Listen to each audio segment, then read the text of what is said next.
How you doing? How's everybody out there today? For those of you who don't know me, my name is Mika. I am a free man on the land. I was asked to tell you this story.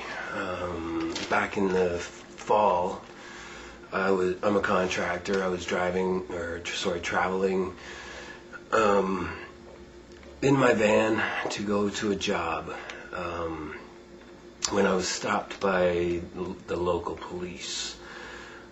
I had not registered my van. I just bought it months before, and I've been driving like that all summer because I just refuse now to comply to consent to any more statutory laws.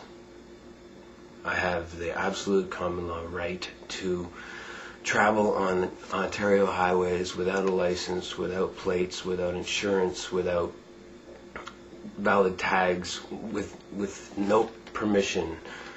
I'm an adult. I do not need permission to do anything. So I got pulled over, and I was given all these fines and summons to appear.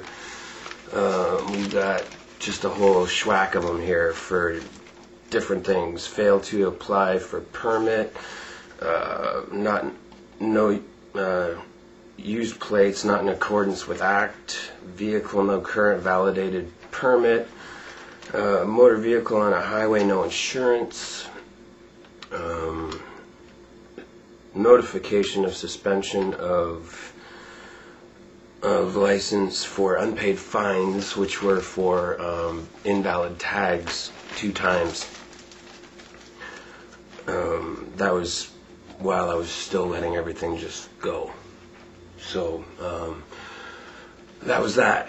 So then I go to court on the 22nd of December in Welland, Ontario. At number 3 Cross Street in Welland. I've never been to court before in my life. Well, not since I was a kid. I was in juvenile for 3 years for being a little thief, which I realized real quick was a bad idea. Being a thief, I mean. So, even back then, I knew that these laws were just crap. You know, they have no right to enforce anything that you don't consent to. And back then, I didn't realize that I had consented when I applied for my social insurance number. And my parents consented for me when they registered me with a birth certificate.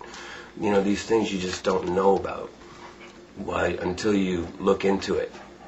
You can go to thinkfree.ca and find more information about this. Anyways, like I said, I'd never been to court before, so I didn't know the process at all. I walked in there with about 30 people who were nervous as hell. You could just feel the tension. And I watched like 5 or 6 different cases before mine came up. But, let me go back a second. Prior to sitting down, there's a woman that comes around and asks you in advance what you're going to be pleading, I guess. And what I did when she asked me that is I handed her my notice of understanding and intent and claim of right, and she took it, and the first thing she asked me is, "Do you understand this?" And I said, "Yes, I wrote it. So I hope I have to understand it because I'm living it." So I went and sat down, and I watched a couple cases. One guy pled guilty, the others pled not guilty, and they got trial dates set for later. I don't know the process. Believe me, I have no idea what this is about. So I'm sitting down, and they call my name, and as I'm standing up, the first thing I could think to say is, with all due respect to the court, Your Honor, I claim common law jurisdiction, and I stood at the gate on the outside, and then he asked me to come in. And I said, no, Your Honor, I'd rather stay on land. Which I know, as soon as you cross the bar into the courtroom, you become in the world of admiralty law. And I didn't want to do that. I refused. So I told him, if I have to cross this bar into your jurisdiction or whatever, I strongly protest. It would be under protest and duress. And I stood there.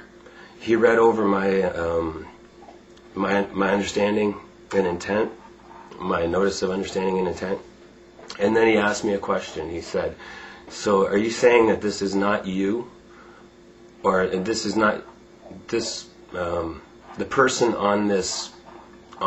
He held up tickets and goes, "Are you sure that the person on here is not you?" And I said, "No." And he said, "Okay, you're free to leave." And that was the whole thing.